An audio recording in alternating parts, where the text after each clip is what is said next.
Ladies and gentlemen, welcome to the Blue Oval Podcast. My name is Garrett Zatlin, and yes, if I'm doing the intro, that means there is no Ben today. Ben does have a scheduled day off. We knew that this was happening. We mentioned this at the end of last pod, so don't worry, it's in his contract. He's allowed. He's allowed to have a day off to attend to the family. So in the meantime, it's just going to be me.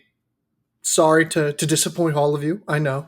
Um, but it's going to be me today, just a little bit easier to do a solo podcast and to just get out a few thoughts, talk a little bit about some Griak invite action, and we're even going to talk about Nuttycombe preview, which is essentially this year's version of the Virginia invite, the Cowboy Jamboree, kind of that version as well. So, yeah, I mean, that's kind of what we're going to do today. Going to be a solo podcast. It's going to kind of what we're doing. And we'll just kind of riff. We'll just kind of have fun with it. And I don't know how long this is going to go. I always say it's going to be a certain time, and then it turns out to be a little bit longer than I intend it to be. But we'll see how this goes. So first off, ratings and reviews. I didn't check Spotify. Didn't really see a whole lot of action on Apple, at least not yet on Sunday, September 22nd. But yeah, if you guys could do that, that'd be great. Thank you. We're also on YouTube. Go subscribe there. Ratings and reviews would be awesome. Okay. Let's jump into it. We got some cross-country results, some legitimate, actual cross-country results to talk about and to analyze, and I'm excited. And let's jump in with Roy Griak Invitational in Minnesota. And this is a meet that it's not quite as competitive as it has been in years past. Just not.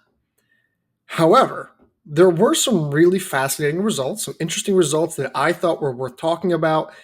And I want to start on the women's side here. Let's chat about Minnesota taking home the win with 47 points over a Utah Valley team that is ranked in our top 25 rankings at TSR number 22 with 53 points. Let's break this down. Minnesota is a team that I did not expect to be in the top three of this field, or if they were going to be top three, I didn't expect them to be much higher than third. This is a team that was cracking the top 10 of the national meet back in 2021 during the pandemic season and during the fall season. And then they lost their two low-stick stars in the Haas sisters. And since then, it's been a rebuild. And I'll admit, going into this fall, I was getting kind of impatient. I was like, yeah, okay, this is fine. You know, I get there's a vision, but I'm getting impatient. This is basically year 3 of the rebuild. When are we going to see some results? Last year was not pretty. You know, they brought in a few decent recruits over the years, but really nothing had materialized into a nationally competitive group until now. Allie Weimer of Minnesota goes 1. Emma Atkinson of Minnesota goes 2. An awesome 1-2 punch. You could have convinced me that those women would have been somewhere in the top 10, maybe the back end of the top 10. But to suggest that they were going to go 1-2 in this race, there wasn't really anything on their resumes to suggest that that was going to happen. Now, Weimer has great pedigree from the high school realm, and you can kind of see that she has the raw talent to be a top name in the NCAA, or at least a competitive name in the NCAA. So to see her and Atkinson come out, form a great 1-2 punch, awesome lethal firepower, that was pretty huge. That was really, really huge. And not only that, you have Brianna Brewster in 11th place, a fantastic, stabilizing middle lineup scorer there. That was really encouraging to see. Erin Reedy, who I thought was going to be a top 10 name, she finishes in 14th, and Izzy Romer, sophomore, in 19th place, giving Minnesota 5 women in the top 20 to close out a lineup. Remember, this team was, I believe, 9th at last year's Big Ten XC Championships. Yeah, they were 9th. And it wasn't like a close 9th. They were 50 points off from 8th place. I don't know what switched. I don't know what switch was flipped to now be at this point where you're comfortably taking down a lot of really solid teams, especially a ranked team, which we will talk on a little bit later. But that was a completely different looking Minnesota squad than from last year. And surely you're thinking, well, okay, well, I mean, some athletes made improvements, and especially Zoe Dundon, who, was a 954 steeplechaser and qualified for the outdoor national meet. Well, surely she was a big part of that. And she wasn't. Dundon didn't have a great day. She faded to 33rd place, wasn't even a scorer. And that's someone who ran 9:54 in the steeplechase. And she didn't even score. In fact, she made the finals of the steeplechase at the Outdoor National Meet this past spring. I'm convinced that Dundon can be a scorer for this team. And I know her cross-country resume last fall wasn't great, but she was, just a redshirt freshman last fall. And I just struggle to believe that a 9:54 steeplechaser on this Minnesota team is not going to be a scorer, or at least some kind of impactful runner. So if I'm Minnesota, I'm looking at this going, not only do we exceed expectations, not only are we delivering on upside, but we can get better. And that's not usually something that happens with teams that take as significant of a jump as they just did. So congratulations to Minnesota. Congratulations to Coach Hopkins. It's a big win over a ranked team. Utah Valley will still probably qualify for the national meet, and we'll dive into them real shortly here. But that's a really, really nice win for Minnesota. I was getting impatient. I wanted to see results. It took time. It was a slow build back. And they still have a lot to prove. Like, there's just by no means a guarantee for Minnesota to get into the national meet by any means. But this is a really positive step in the right direction. And you can now begin to see how this team might eventually put themselves in a position to qualify for this year's national meet, especially, you want to talk about in a year where the Midwest region is wide open. Now, I still think Oklahoma State's going to be a top 2 team, but who are the other contenders? A limited Iowa State team, Northwestern, these are all good and respectable teams. But if there's a year for Minnesota to get in, this is the year, especially with the lineup that they just showed. Second place, let's talk about second place. Utah Valley was what I thought to be the very clear favorite to win this race. I thought it was pretty obvious that they were going to win, and they did not. And a big part of that is because they did not have Morgan Noakes, I believe a top 70 finisher at last year's national meet. I've heard some rumors that she may not be racing this fall. I don't know if that's true, but I have heard some rumors. And if that's the case, that's a brutal loss. I've not confirmed that. I don't know that for a fact, but just some rumor mill stuff suggests that she may not be back this fall. Maybe later, but I don't know about this fall.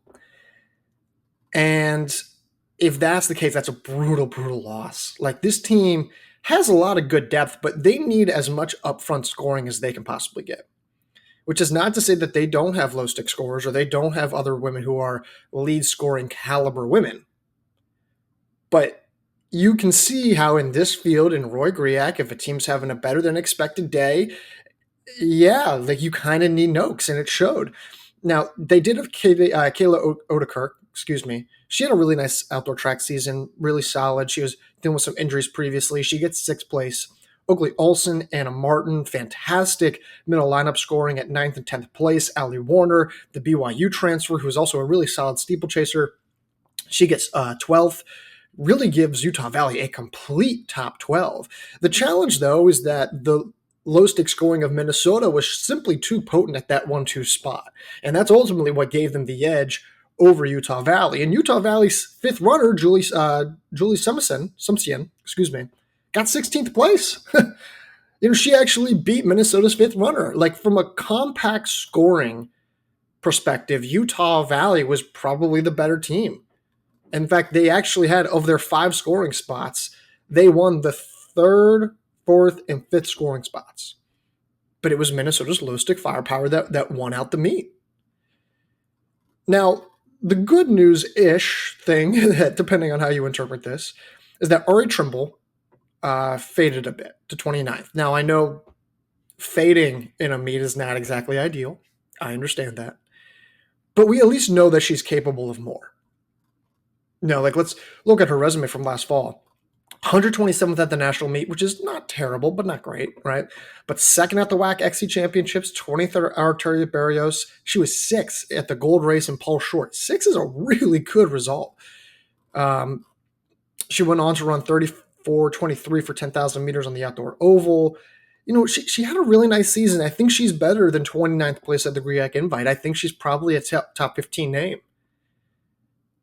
I think actually she's probably closer to 10th in this field. And if that happens, then Utah Valley probably barely gets Minnesota. In fact, I think the math does work out in their favor. But that's kind of what I'm saying here. There are still ways for Utah Valley to be competitive. Now, without Noakes, it's going to be they're going to still be on the line of being a ranked team in the top 25. Because even without Noakes, you should still probably win this race. But let's also not look at these results and think it was a poor performance either, because it really wasn't. The core of this team that really kind of props this team up, the foundation of this team, ran very, very well. Or at the very least, they ran well, period. And Oda Kirk, seeing her play 6 was encouraging for a team that's going to need the low-stake scoring if Noakes is no longer available this fall.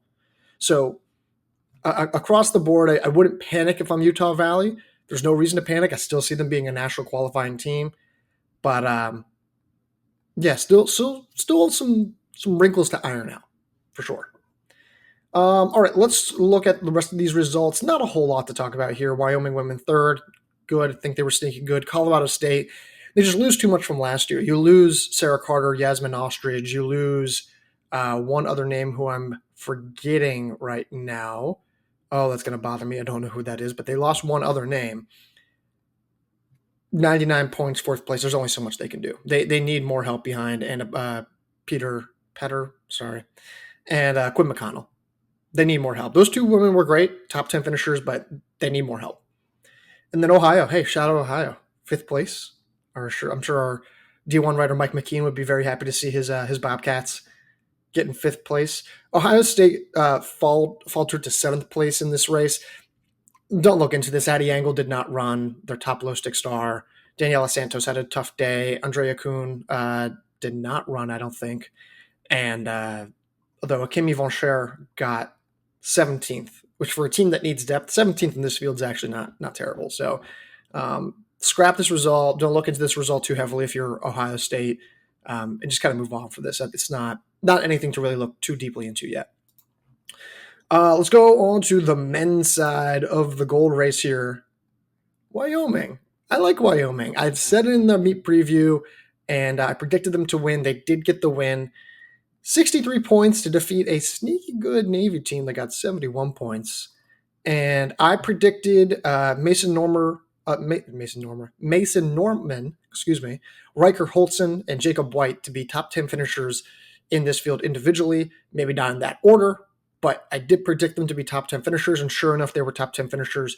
Norman placing 5th, Holtzen placing 7th, and White placing 8th. Wyoming's firepower through those first 3 guys were awesome. And if you had looked at what this team had done on the track, you could point to a bunch of different areas and say, man, this team's pretty good. Like, are they going to be like a top 15 team? No, probably not. But they're not bad. They're sneaky good. 3 guys in the top 10 of that field against a handful of individuals who deserve a lot of respect. You know, Mohammed Guled of Utah Valley, or Gould, sorry if I'm butchering that name. He takes home the win. Great individual win for him. I overlooked him in our predictions. He takes home the win. Lars Mitchell had a nice track season. He gets 2nd. Hunter Christopher of Youngstown State, underrated low stick. Same thing with Murphy Smith of Navy, who just got 2nd at Spike Shoe. He's a very underrated name. I like him a lot. I actually picked him to win. He was 4th. You know, Carrick Denker of California, who I believe was a top 15 guy at Pac-12 last fall. And then Carson Noker was 9th.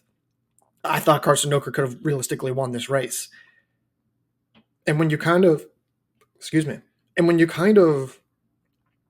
look at all of those names and you sprinkle in Norman, Holtzen, and White of Wyoming, you think, well, that's some pretty good company to be in.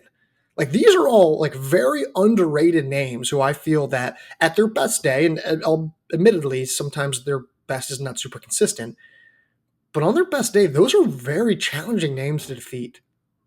So shout out to Wyoming. Their back end there was not amazing, but it was good enough. And that's really all they needed. Asefa Wetzel was 19th, and then Gus McIntyre in 24th closes out the scoring. Yeah, I mean, maybe there's a bit of a gap, but when you have 3 guys in the top 10 of a sneaky-ish top-heavy field, I don't hate that. Now, they will need to improve.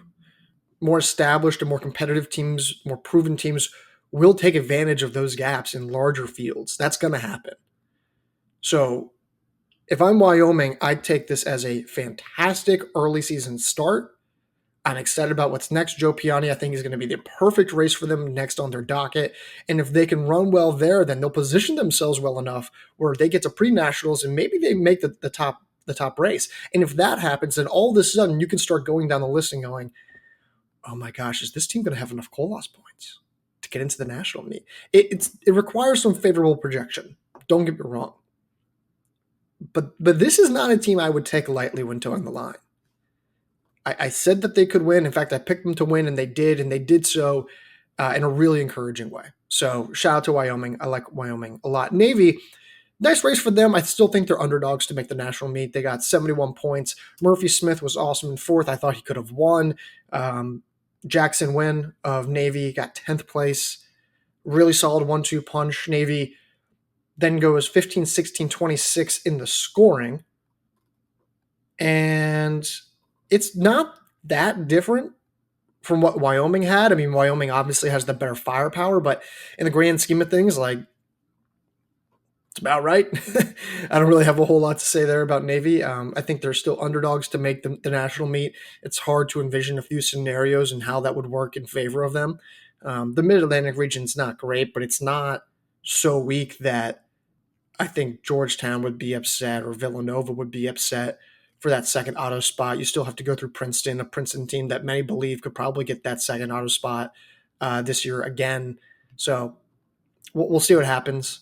But going down, Minnesota, nice race for them. Minnesota men, third place. Solid efforts. Colorado State thought they would be better. Yeah, Lars Mitchell was great, but I did think that they would be better. So Ohio State, fifth. Nice run from Ohio State. I didn't really expect them to be competitive at all. I barely passively mentioned them. Zubin Jha at 13th place was really solid. Weston Day in 18th, and Kevin Agnew 21st. Nice 1, 2, 3. Nothing crazy, but it's a solid step in the right direction. The same can be said again for Minnesota men. I thought Minnesota certainly benefited from a few new additions. Lucas Forsheim specifically, and Emmett Anderson 11th. That was a nice race from him. So, okay. Those are my Griak invite results. If you're listening to this, we also have, if you're a D3 guy, we also have some D3 first thoughts from the John McNichols invite. Fascinating meet, like really interesting meet. If you're into the D3 side, go check that out. I mean, even if you're not interested in the D3 stuff, go check out that first thoughts article from the John McNichols invite. Huge upset win from the Colorado College women over 2 national title favorites. And it was like stunning. Even their coach said in the press release, like, I did not expect that upset to happen. So it was an early season clash. Really, really cool stuff. Go check out that D3 stuff. I really enjoyed writing that. Okay. Nuttycombe. We have the entries here listed on the website, on Wisconsin's website. And we're going to assume that each of these listed teams will be fielding their top lineups. And, well, yeah, that's the best we can do. We're going to see if they're going to field their top lineups. We're going to assume that they are. And as we go through these entries, what I'll do is I'll quickly list off each team. And then I'll go through the favorites of the meet. I'll go through some sleepers, some wild cards, storylines maybe that I like, some teams that I'm excited to see, and then I'll have a bold take, a bold prediction at the end of each section, men's section, women's section. Let's start with the men's side. The men's teams here listed are Air Force, BYU, Colorado, Eastern Kentucky, Florida State, Furman, Georgetown, Gonzaga, Illinois, Iona, Iowa State, Michigan, Montana State, North Carolina, Portland, Princeton, Providence, Syracuse, Tennessee, Texas A&M, Tulsa, Villanova, Virginia, Wake Forest, Washington, and Wisconsin, of course. All right. The favorite here is BYU. It's pretty clear. There's not really any other teams that I kind of see contending for the win outside of BYU. Yeah, like you can maybe argue Wisconsin or Wake Forest will be competitive, or Virginia will be competitive. But those are pretty much in North Carolina, I assume, as well. But those are there's not really any other like true podium contenders depending on how you interpret North Carolina, in this field that like I'm super excited about. It's going to be BYU. BYU could not have a full lineup, albeit they'd have to have most of a full lineup, but I don't really see how they lose. I think their firepower is just better. I think their depth is better. They're just a more complete team. I don't really know if I really have to go into this, but there's not really any other teams here. Oh, and I missed Iowa State. Iowa State, actually, there we go. Iowa State is the one team that that could also contend for the win. Oh, now this begins to get a little bit like a different conversation. Iowa State or BYU. I still think it's BYU if they run a full lineup. I think Iowa State still has a lot of questions that we want answered. I'm not entirely sure, how we feel about guys like Roger Skiplimo. They brought in a new guy as well, and what early season form are we going to get out of Gabel Sapierda? Or are we assuming Sanel Masando's recent success in the 10K on the track is going to translate? I'll still take BYU, but could Iowa State win this if BYU runs a limited lineup? Yeah, I think so. Okay, let's jump off favorites. Let's then go to some sleeper teams who I like in this field.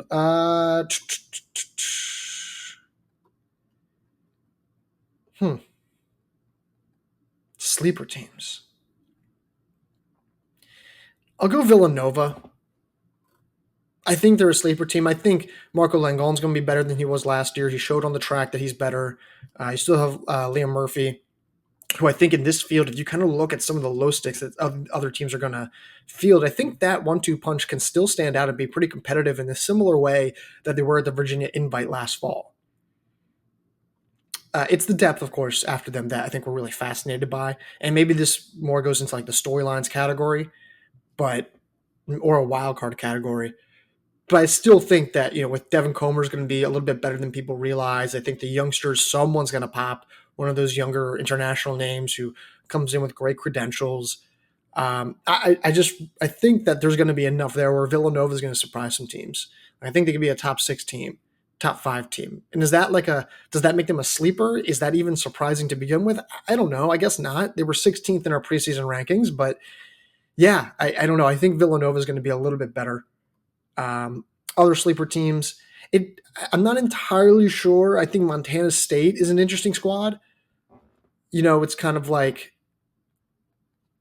they struggled so much with Joe Piani last fall. An early season meet, had the personnel, and their personnel doesn't really change much. Like I know Matthew Rickman's gone, and I know they lose that All-American presence, but the core of this team is just too good. They bring in Will Kelly, a really strong steeplechaser from the D3 level. They return a lot of great names. Like I think Ben Perrin can be an All-American this fall. I think he could have been an All-American in a handful of instances earlier this year, or last year, excuse me. I still just think there's enough there for Montana State to be sneaking competitive. So I'll pick Montana State as a sleeper team. Air Force as well. It's another sleeper team. I mean, I think when you kind of look at them, they lose so much from last year, but they also lost a ton a year ago, and they still turned out to be a great nationally competitive team, cracking the top 15. They were really, really strong last fall, and I'm scared to underrate them again like we did in our preseason rankings where we listed them as a just-miss team. I just don't know what their lineup is going to look like. I don't know the personnel that's going to give them enough scoring to put them in this position where they're a top team again. Again, said that last year. We'll see what happens. When I take a look at some of the wild card teams, I think it's got to be teams like Colorado, teams like Eastern Kentucky, teams like Furman, actually. Teams like maybe Washington. I'm not entirely sure, but I think those are the teams I'm going to go with. Colorado for the obvious reason of new coach, new personnel, really exciting top 4. We don't totally know how good that top 4 is going to be together. That Dean Casey, Cole Mattinson, Isaiah Givens, and Simon Kaladi. Will that be a full lineup that we see? If so, how effective are they going to be? How upfront and potent? Will anyone have an off day and fade? Like, I just don't know. And I think that's why they're big wild cards. I think there's a lot of variability about what that fifth spot could look like. I think Sean Carlson will find someone to adequately fill that fifth spot. And again, this is assuming that they run a full lineup. Eastern Kentucky, again, they were last place at last year's national meet, but I think we can all agree that they're better than that. They do lose a few key guys, but a lot of great success on the track recently. They had a few decent results last fall, and now they bring in Justine Kipkoek, who has run, 738 in the 3K? And on the outdoor oval, I should say. And does that translate to him being like a low stick in cross country? You would think it does, right? Although Ryan Chappie is like a 738, 737 guy in the 3K, and I'm not even sure he'll be a scorer for Oklahoma State this fall. So, who knows? But yeah, I think there's a lot of questions about Eastern Kentucky. I think we know that they have a ton of talent. They now have experience. They now have a new low stick star, but we don't really know how a lot of that is going to translate. Could it translate to a top 5 finish? Yes, absolutely. I think Ben is obviously very high. For those of you who consistently listen to the podcast, Ben is very high on EKU. I'm not quite as high. I still think they're going to be a good team. I still have just way too many questions to feel comfortable saying, well, this team is going to be this, they're going to be this ranked team, or they're going to finish in this spot. Furman's a team that struggled greatly last year, and then they were awesome at Nuttycombe, and then they struggled at the regional meet.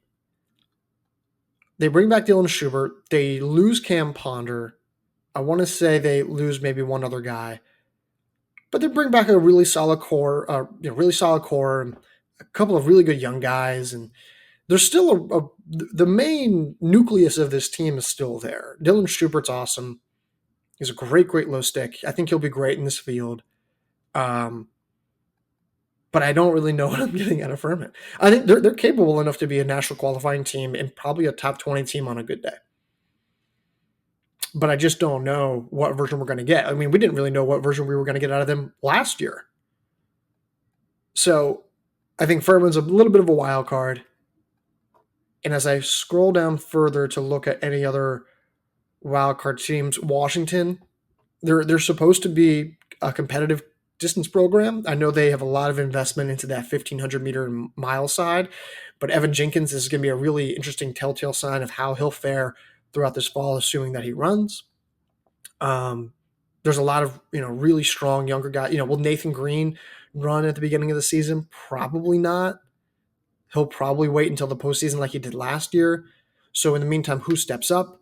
Who are going to be the new guys that we see this fall? We just know so little about this team that they could have a ton of younger guys step up and really blow us away. But the last 2 cross-country seasons have often left us wanting more from Washington on the grass. And it's been a little bit tricky to kind of look at some of the results and get excited, and especially after losing Luke Hauser and Joe Wascom and a handful of key scores from last year. I just think Washington's going to be a sleeper team. Wild card team, excuse me, in this field. All right, let's go to storylines. Storylines are my favorite here. There's a lot of really good storylines. Fascinating to see what Wake Forest does. Wake Forest is one of the youngest teams in this field. They feature tons of underclassmen, redshirt freshmen, redshirt sophomores, regular freshmen, regular sophomores, and I am just such a big fan of them. This is, I think, a really good field in the sense that it's not going to be overwhelming like it will be at pre-nationals. And for a younger team, I think that's important, where you're forced to be at a nationally competitive meet and try, really hard to be a top 5 team. But you're also not going to be overwhelmed by pretty much every podium team that's going to be there and every top 10 team that's going to be there, right? Like right now, the only top 10 teams that we have in our rankings are I want to say Virginia, North Carolina, Iowa State, and BYU. And even then, Virginia's on the fringe. Wake Forest, I think, is 11th, and Wisconsin's just on the fringe as well. And so it's a doable field for them to be a top 5 team. But the young guys, we'll see how Rocky Hansen looks. this season is really them preparing for 2025. And that's just kind of how it is, 2025 and 2026. They're young enough to the point where the future matters more. Now, they still have to run well. They still need to build enough confidence this season. They still need to build enough momentum this season in order for them to have success in 2025, in 2026, set themselves up for grand success when that time does come. And this will be an important first step for that. Moving outside of Wake Forest, what other storylines do we like here? North Carolina. You lose Alex Phillip, a crucial low stick from a very top-heavy lineup. It's now about the rest of the depth.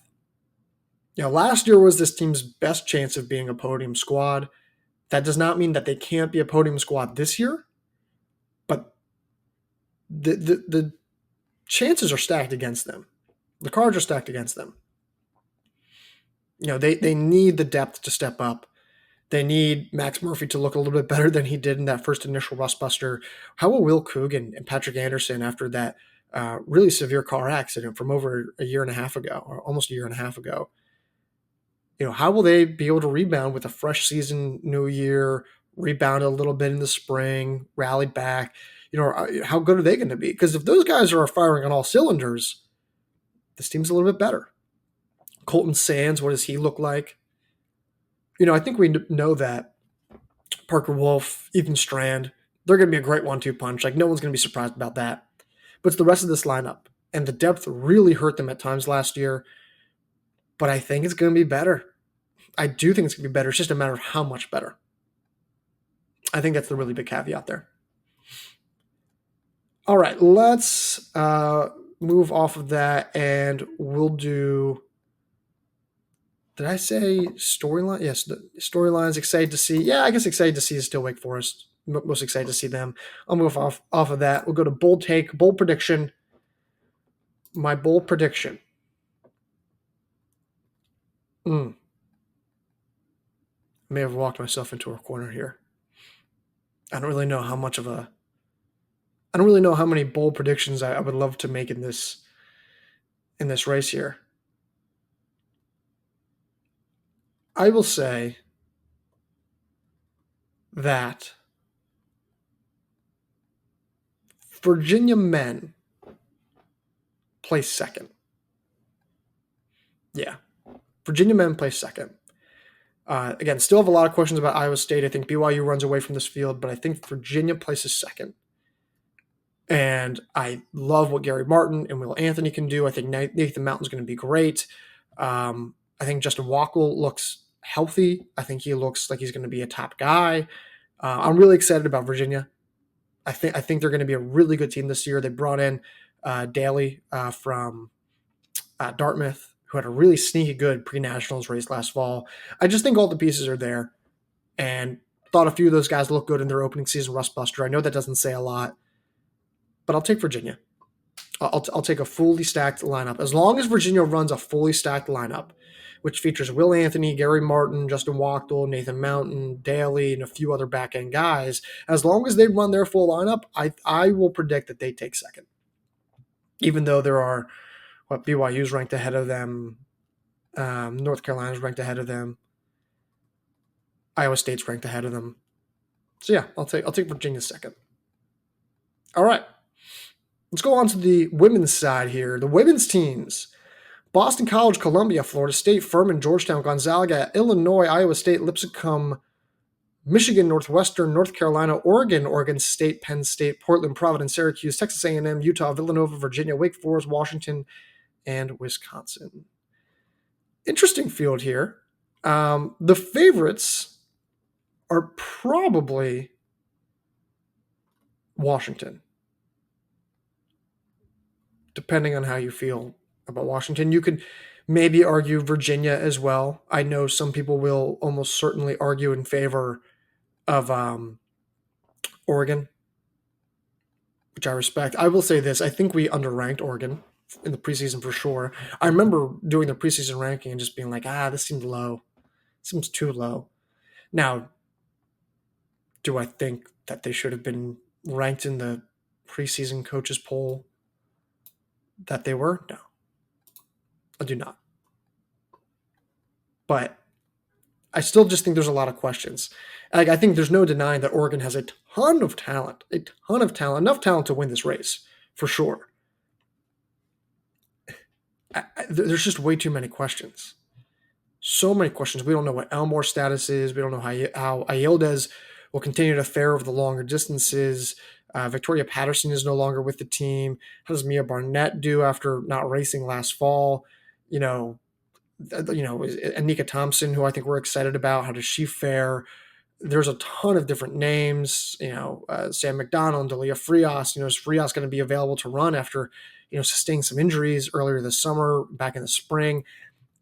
There's just so many questions. And if Oregon goes ahead and wins this race and dominates, awesome. They deserve it. Super happy for them. But I'd rather be wrong about Oregon than have all these questions about Oregon and say that they're going to win. So for that reason, I'm going to take Washington. I think Washington's the more complete team. This, again, assumes that Washington's going to run a full lineup, which I don't know that they will. I think they will. But a lot of those women were racing overseas pretty late into the season. Chloe Forrester, Julie David-Smith, Sophie O'Sullivan. No, I think Amina Matug will race, and she just has to be in All-American form for me to feel comfortable about Washington winning. Samantha Tran, Maeve Styles. There are enough pieces on this lineup for them to win. They're a safe team. Like, I would be shocked if they fell out of the top 3? Honestly, I'd be surprised if they fell out of the top 2. So give me Washington. I like Washington a lot.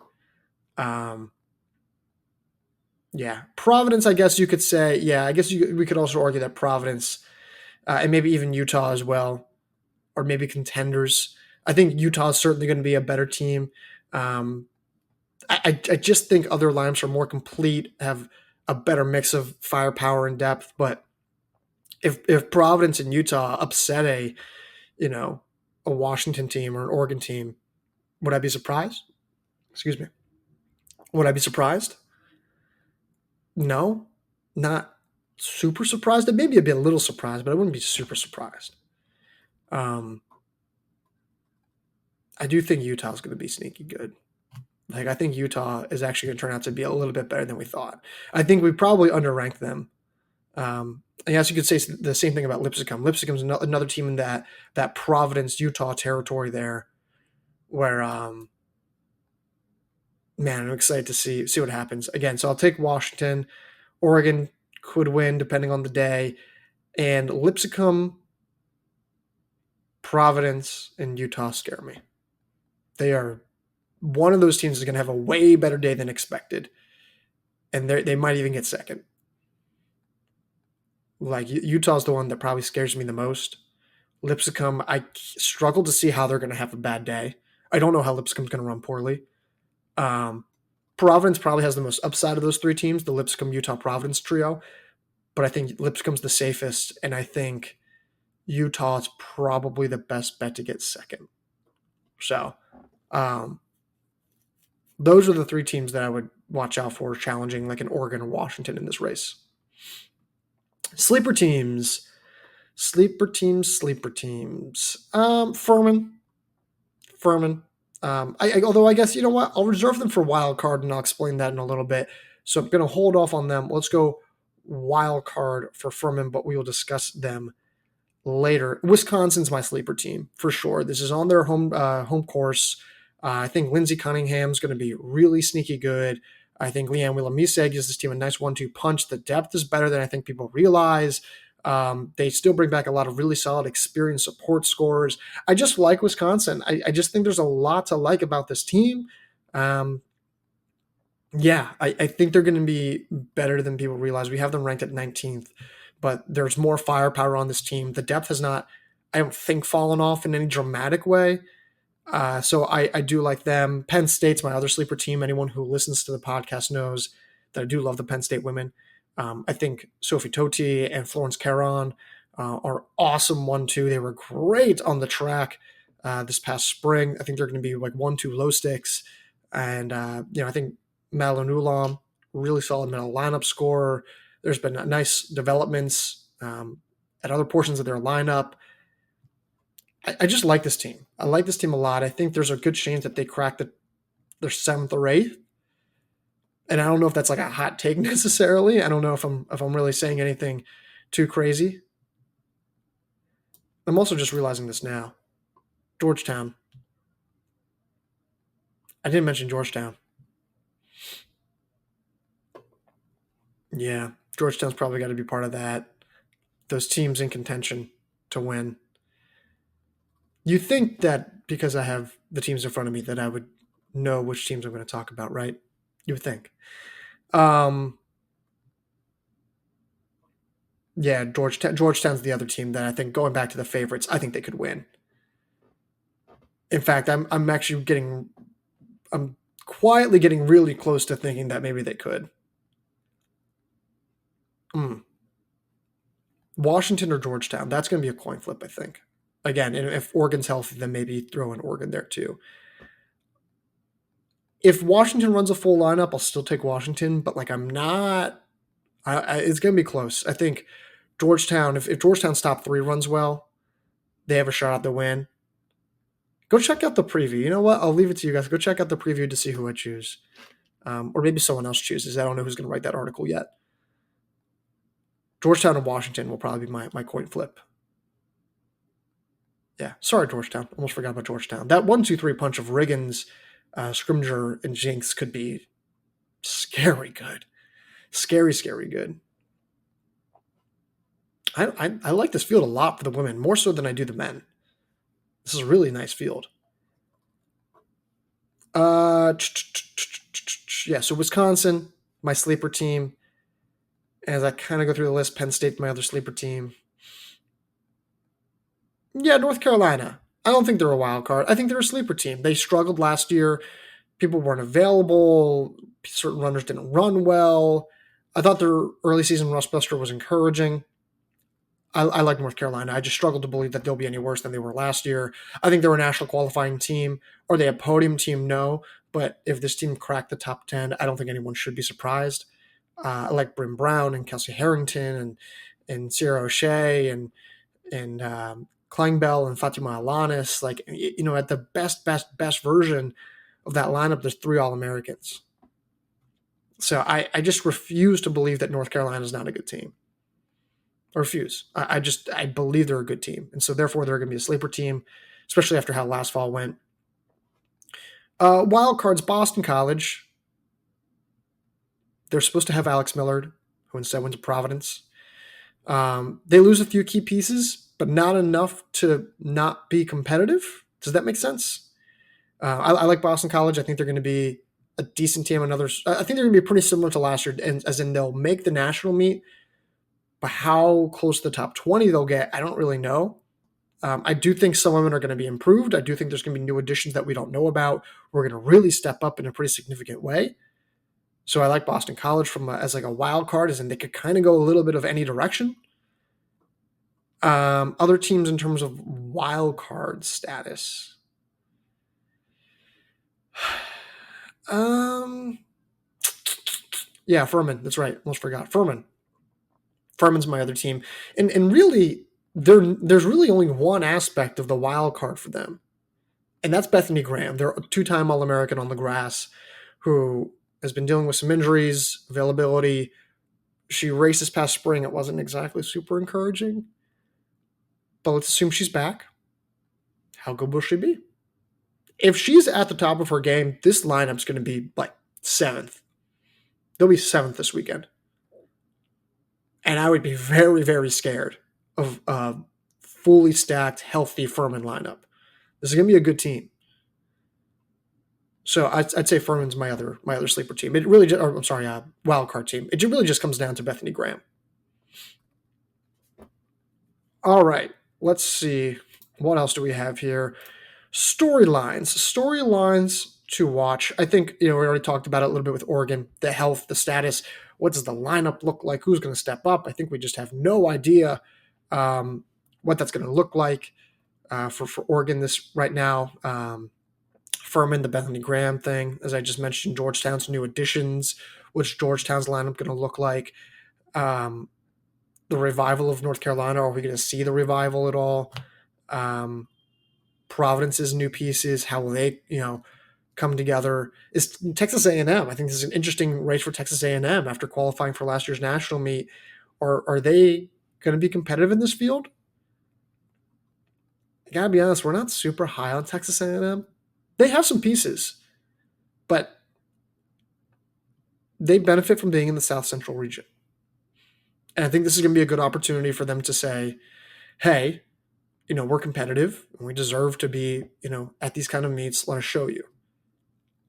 Now, this is also going to be a very good opportunity for teams to defeat Texas A&M for an at-large spot for some Colas points.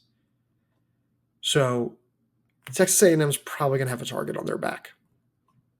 It's probably a team that there's going to be a lot of emphasis placed on. Villanova, interesting team. They brought in Nicole Vaness from Columbia. They bring back Emma McGill. They bring back Sadie Sixfed. There's enough there for me to be interested about what Villanova could do. Excuse me. Yeah, I think that's it. Yeah, I think that's it. All right. Yeah, again, storylines, excited to see all that jazz. My bold take. My bold take.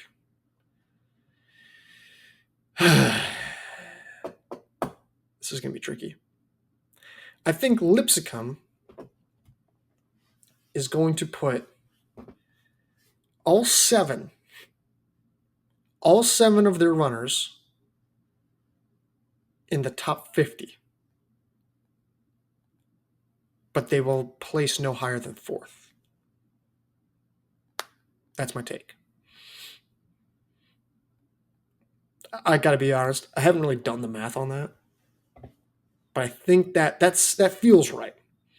I feel like there are ways where teams could, crowd the top, their top 4 runners could crowd and just surpass the low sticks of Lipscomb, who have been good. Kira Carter's great, and a handful of newcomers that they brought in. But yeah, I think Lipscomb is going to be just a fascinating team to watch. I think they're going to have one of the most complete lineups in the entire NCAA this fall. But the firepower is going to be a question. I think the firepower is going to be questioned here in this field. Can you do enough? Do you have enough scoring potency up front to match the Providences of the world, to match the Utahs, to match the Georgetowns, to match the Washingtons, to match the Oregons, to match the, I don't know if I already said Virginia, but Virginia, right? I'll be interested. So that's my hot take. Okay. 48 minutes. I think that's a pretty good time. 49 minutes. Happy with how this went. Thank you all for bearing with me and joining me on our little Sunday conversation, or I guess when this is released, a Wednesday conversation. Go check out YouTube. We're going to be leveraging that, of course, a little bit more and more. Go subscribe there. Ratings and reviews, Apple, Spotify. Go down, if you're on Apple, go down to our show. Go down to the bottom of the list. You'll see ratings and reviews. You can enter just a quick note, 5 stars. Mean a lot. Thank you. Spotify, it's right on that homepage. You see the stars. You can click the stars and you can give us a rating and review as well. So if you could do that, that would be awesome. Thank you. Ben should be back next week. I think he's back next week. And we'll be able to react all to Nuttycombe invite results. Going to be exciting. I'm excited. But in the meantime, go check out the site. Tons of great analysis on the site.